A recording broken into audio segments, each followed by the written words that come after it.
त्या समुद्र किनाऱ्यावर बाबासाहेबांच्या चितेला अग्नी देण्यात आली। त्या दिवशी त्या समुद्र किनाऱ्यावर फक्त चिता जळत नव्हती, तिथे लक्षावधी शोषितांचा आवाज जळत होता।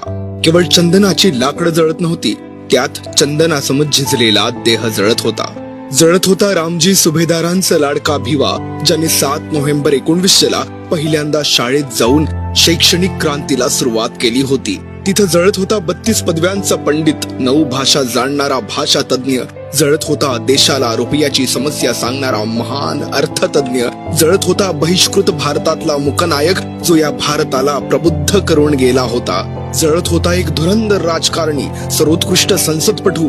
जळणाऱ्या चितेच्या अग्निलाटा सांगू लागल्या, इथे छत्रपती शाहू आणि सयाजी राजेंचा लाडका विद्यार्थी जळतो आहे, केम्ब्रिज कोलंबियाचा अभिमान जळतो आहे, हिंदू कोड बिल लिहिणारा सर्वात मोठा फेमिनिस्ट जळतो आहे, देशातल्या मजुरांचा एक स्वतंत्र आवाज जळतो आहे, जगभरातील वंचितांची अस्मिता जळते आहे, 5000 वर्षाचा इतिहास बदलणारा विद्रोह जळतो आहे, शोषित पीडितांसाठी मायेचा पदर आणि हक्काचं आभाळ झालेला क्रांती सूर्य जळतो आहे, संविधान लिहिणारा कायदे पंडित जळतो आहे, या चितेत बाबासाहेब नावाचा हिमालय जळतो आहे।